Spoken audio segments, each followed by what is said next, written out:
to everyone, and welcome to Youth Practical webinar. I see some people are still joining. Super excited to see so many people already. Thank you for joining us, especially on a Friday afternoon. And we all know that resource number one is, so thank you for taking this for us today. And my name is Melissa, and I'm here in Brussels at Youth Proactive. It's a pleasure to be your advocacy officer. And I will be moderating this webinar today. And before we go to our wonderful expert, Carolina from Brussels Link, Eurodesk, I will explain a bit why are we here today. So, Youth Proactive doesn't only have this webinar, we have a series of webinars. And why we decided to start this series was because the European Union has made a youth strategy. And that youth strategy actually has 11 goals. And those goals are that me and you have a better tomorrow than today. And every webinar that we're going to have is going to tackle one goal at a time. And today, actually, we're going to tackle number 8, quality learning. And it's going to be from the perspective, as the goal itself tells us, to improve different kind of learnings and equip the young people, us, in the constantly change world we live in, as I'm sure we all know. And we will be tackling it from the non-formal education point. More specifically, this webinar today that you're joining is about the power of non-formal education and exploring the role in the youth development more specifically. And before we start with Caro, our discussion, little reminder, we'd love to see your faces if you want, not something that you have to, but if you want to put your camera on, you're more than welcomed. So let's get started. Caro, if you introduce yourself, please. And thank you so much for being with us today. Thank you, Charlotte. Hello, everyone. Thank you for invitation. Thank you for having me here today. It's a pleasure, and especially when it comes to this topic, because I'm a big fan of non-formal education. So I'm Karolina Kosowska, Training and Membership Officer at Eurodesk Brussels Link. You can simply call me Caro. Almost nobody is using formal name. And while I'm introducing myself and telling you a bit more about my background and about Eurodesk network, first question and request to our participants would be amazing if you could write in the chat from where you are connecting with us today. So we will see who is with us. I'm really curious to get to know you a little bit more as well. So I'm now working in Brussels, but I'm describing myself as a youth worker, trainer, and facilitator in non-formal education. I had opportunity to work in different countries with different international programs, mostly in non-formal organizations, in non-government organizations. And for me, the non-formal education and international mobility programs such as Erasmus+, they were starting points to my career, to be honest. They were the one who opened the doors for me to the world. And they helped me break the language barrier, and they helped me find my way to develop my competences and fulfill the gaps which I was seeing in my formal education. So I'm really glad that today we can speak a bit more about non-formal education, and let's see how it goes. Now I see that in the chat we already have some answers.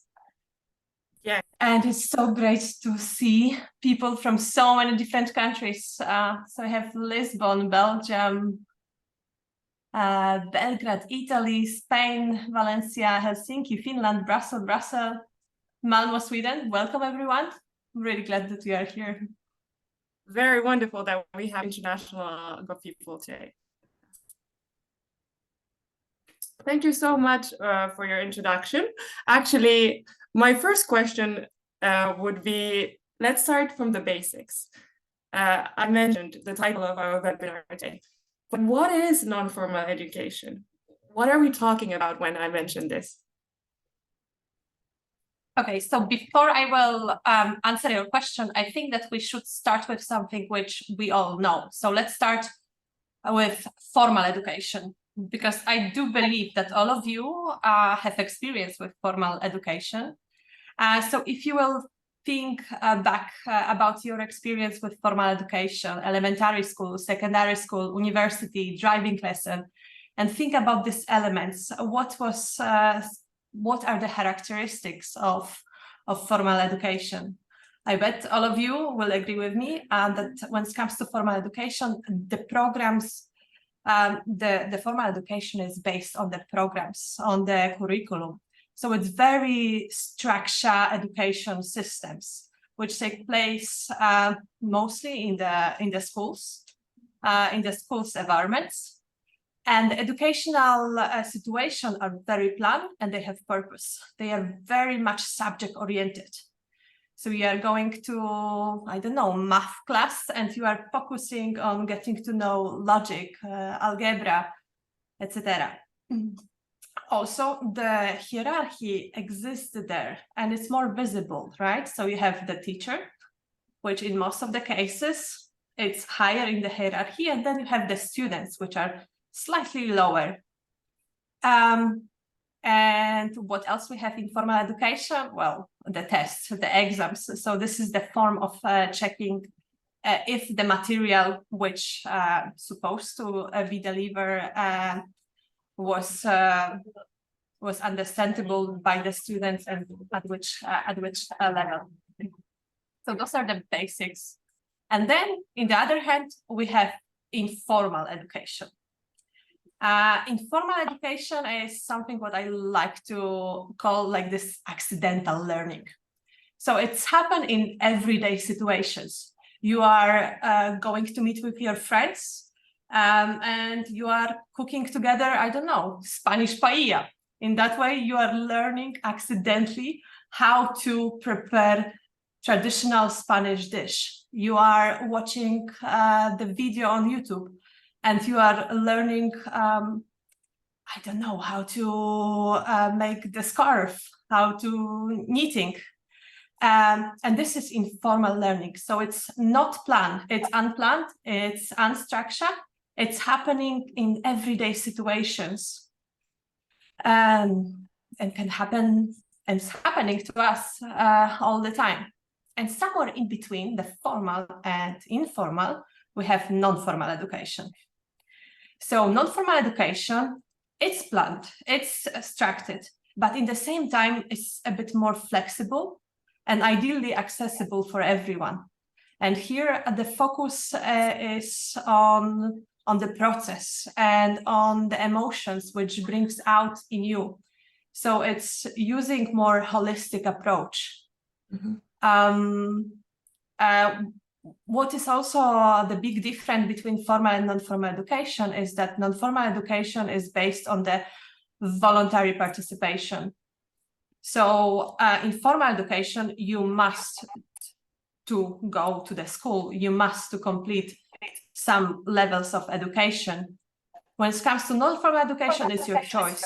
You are there because you want to be there. You decided that you want to take part in the activities. The learners are the center of non-formal education and is very much based on the needs, educational needs of the participants, of the learners. So I think that's simply explain the differences.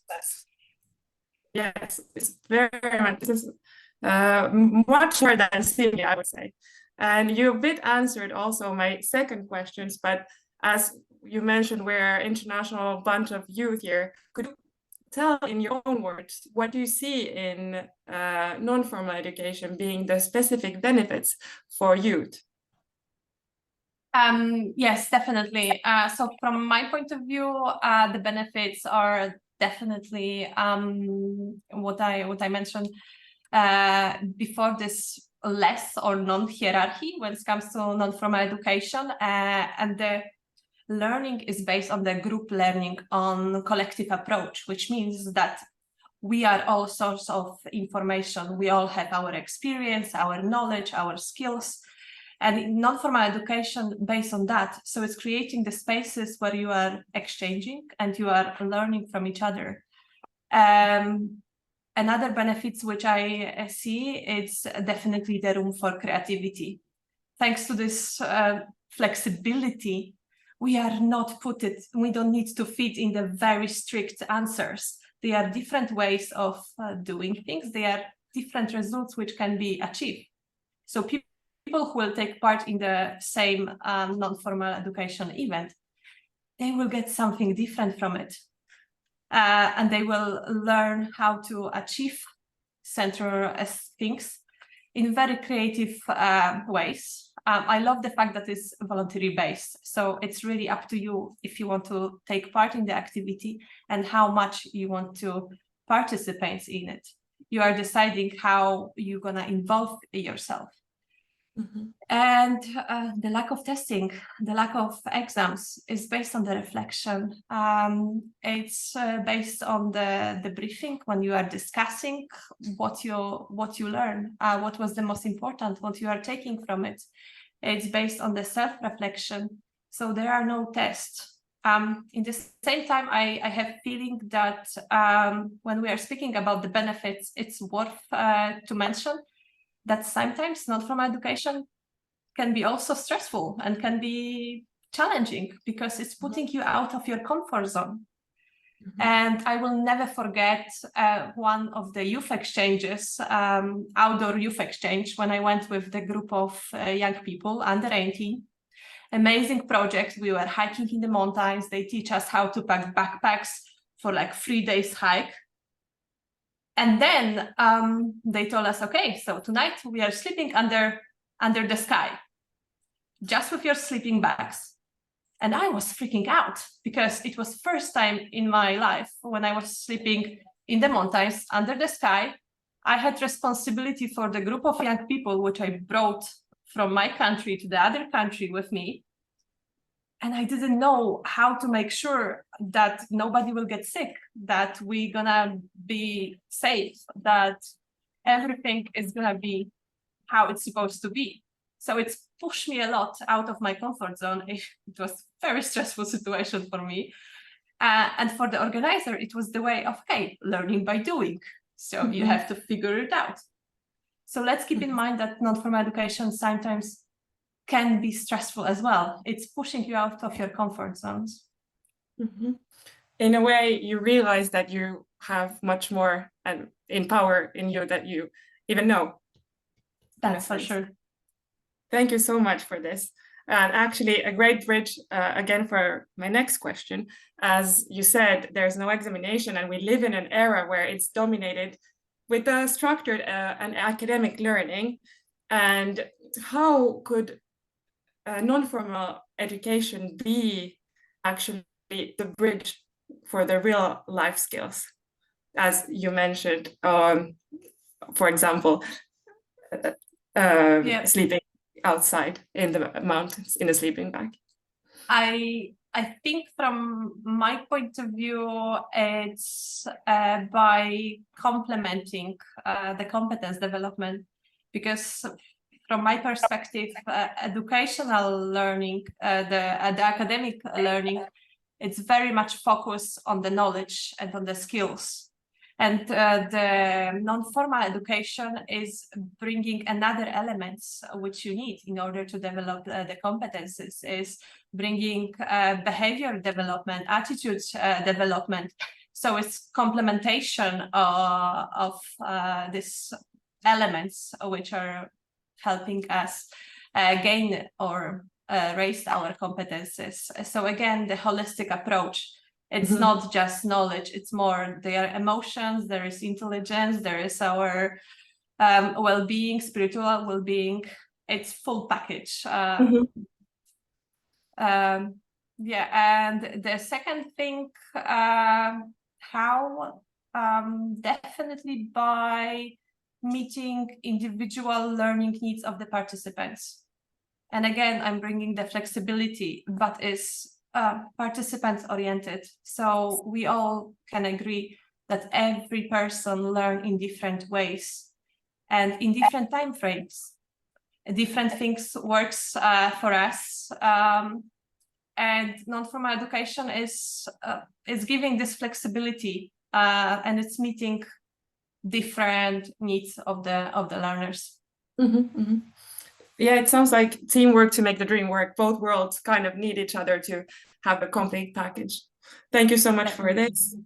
And then, because we live in a world that we have apps, we have online courses, we have this and that training, and it's a click away, and you can access it when you want. How do you see the future of non-formal education being, how it will survive in this race, so to say, or can they coexist together? Oh, I think it's already there. And I think, especially during the COVID, we saw that the youth work had to, join the race and had to move into e-learning platforms as well, much more. And with bigger and smaller success, it's happened. For me, what we can see is definitely that now non-formal education in the digital world is putting bigger focus and spend more time to understand different realities when it comes to their offer. So we understand that the world is changing, that there is bigger need to organize more online tutorials, creating more digital platforms, creating self-educational courses. That's the need. And I think non-formal education is answering this need by understanding it and by taking under consideration that those are different realities of the young people. And it's helping to break the limitations, because if we are speaking about so creation of the courses which you can access anytime, anywhere, at any devices, it's great. It's breaking these limitations, is giving you possibility to access the trainings, access the online courses, and change the language. So the language is not barrier anymore. You can generate subtitles in your own language. Now you have a number of programs which will translate the videos for you. So definitely the level of accessibility, it's higher when it comes to the digital non-formal education. Thank you very much. And many young people, we are very passionate of things that you may not find in classical school curriculum, say, for example, gaming, arts, employment even. How can non-formal education actually turn these passions into a professional experience, or even like a life enriching experience? As we know, there's other things also in life than professional experiences. So I think we already started talking about it, that nowadays there's so many opportunities when it comes to non-formal education, that you can find trainings in any topic. You can find the videos, tutorials in any more specific topic of your interest, which means that the offer is huge. So your development, you can develop freely. Like you can learn about the most specific type of the art which you would like to develop. You can find very niche learning groups with whom you can connect and you can exchange and inspire each other. you have these opportunities to build the competences which you would like to develop. And in some cases, some programs are also giving you certifications. So if we are, for example, bringing example of Erasmus Plus program, where you have number of different youth exchanges, training courses, in the end, you are getting a youth pass. Youth pass is the certificate which will prove that during this specific mobility, you achieve these competences. And it's based on your self-reflection, but still it's the document which you can show to potential employers if you wish so. And for me, to be honest, in my life, I mean, I study pedagogy, and in my 12 years of career, never anybody wanted to see my university diploma. It was always all about my experience. It was always all about my competences. So I do believe that the formal education level, it is necessarily in till some, so the level of formal education, it's necessary, right?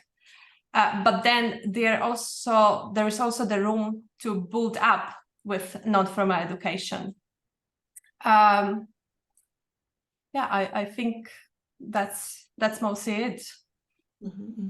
Thank you very much. I had a last question that you actually touched and answered, but maybe if you want to add something, it was how can it be even more inclusive and take in consideration the marginalized youth and the underrepresented youth, because I mean, if it's not up to protect the most vulnerable, but you said very well that being inclusive and giving the space to everyone being just themselves. But I think there is a bit more as well to add it. I see also in the chat that Christia already commented on making it more accessible. And what does it mean to make it more accessible? I think when we are designing non-formal education offers, we also should keep in mind the basics, so the conditions which will allow people with different needs take part in the events, in the trainings, in the projects. Simply starting with the infrastructure, making sure that the people are able to communicate with each other, so that we're gonna limit the language barriers, or we will provide the language interpreters if it's necessary. That we will take under consideration the cultural differences. I mean, I'm working in the international team, and sometimes I'm being told that I'm too direct, and then my Dutch partner is telling me like, no, you are not direct at all. You should be more direct. So the cultural differences, it's a real thing, which we definitely should take under consideration as well, in order to create more accessible and inclusive environment. The other thing is the outreach. How we want to make sure, how we can make sure that our message will reach the groups, and they will understand that this offer is for them as well, that they are more than welcome to join the events, the activity. I think that's the biggest challenge. The secondly, the flexibility. I mean, if we're gonna plan something, we have to be flexible, and we have to have plan B, plan C, plan D, and react for different needs of the participants. Definitely, there is the need of having more financial support if we want to include people from marginalized groups. We need to have budget for it as well. Sometimes they need special supporters who will travel with them. Sometimes it's about adapting the place, make sure that they can access all the places in in the room. And I think those are the main points which we need to keep in mind. Thank you, well said. And I think, like you said, it's a point that can never stop growing. Inclusivity is something that if it grows, we're going to the right direction. And actually, I forgot when we started this webinar to tell you, dear viewers at home or wherever you are at the moment, that now you have the chance to ask a question, a comment, anything that's on your mind regarding the subject. Actually, we have a chat already. Let's see. And yes, here we have some comments. Okay. Feel free also, if you want, you can ask it out loud or on the chat.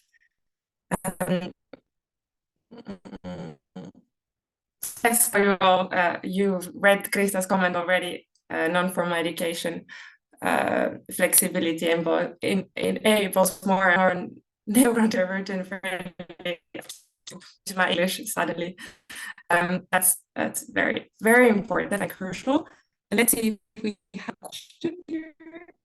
We have a nice as a comment, but if anyone has a question related, no question yet, says Krista, but it's been very informative and I've taken a lot of notes. Thank you. Well, thank you, Krista, for your comment. So I can add on it, because if we're in the topic of non-formal education, I would like to use this opportunity and share with you where you can actually find the opportunities.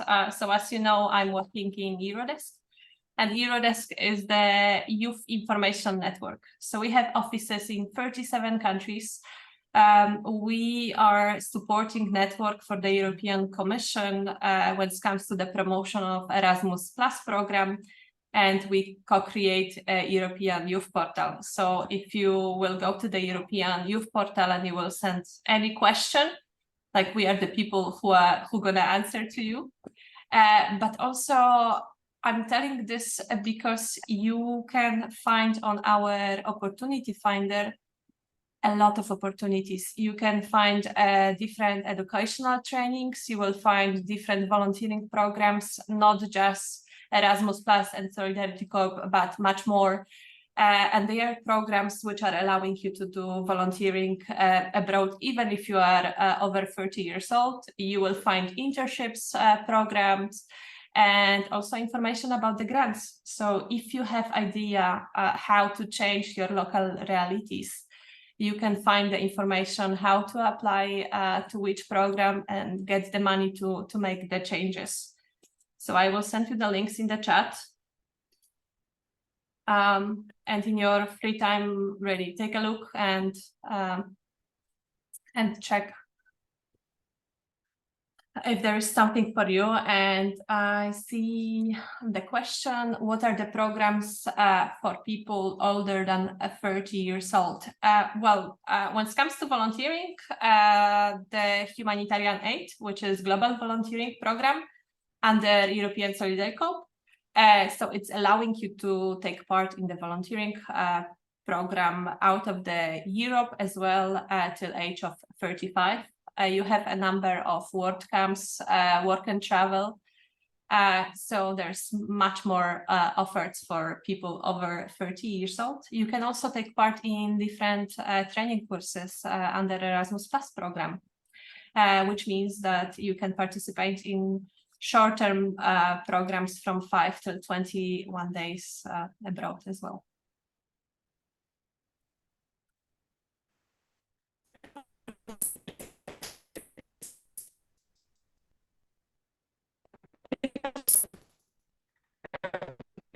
Charlotte, I cannot hear you, and I don't know if it's just me.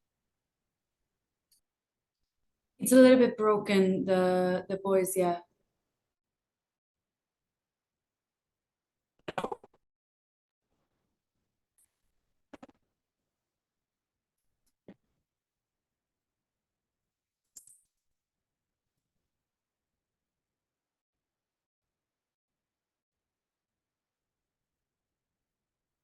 Oh, okay. Now, yes. Hear me? Quite broken, but if not, you can write in the chat. But quite, yeah. If there's any more comments or anything that anyone wants to add. Okay. Thank you so much, Caro. As we learned, there are actually a lot of possibilities, and we don't need to fit in one square, and we can be ourselves. I also learned that we have more power than we think, and everybody has their own path. And it's okay. I hope you hear me. Because I see faces that are not gonna. Is this a clear? Marina, can you hear me? I think we got the message, quite broken, but we got it. We got it. Yes, definitely. We got the message. So the main message is that you don't have to fit in the boxes. You have the room for flexibility, you have the room for creativity, just the sky is the limit. Thank you so much for joining us. It was wonderful. And sorry about the technical problems, but thank you and wish you guys great week and be yourself and go and have a wonderful weekend. Thank you. Thank you, everyone. Thank you very much, guys. Bye. Have a good weekend. Thank you. Take Caro. care. Thank you. Good weekend.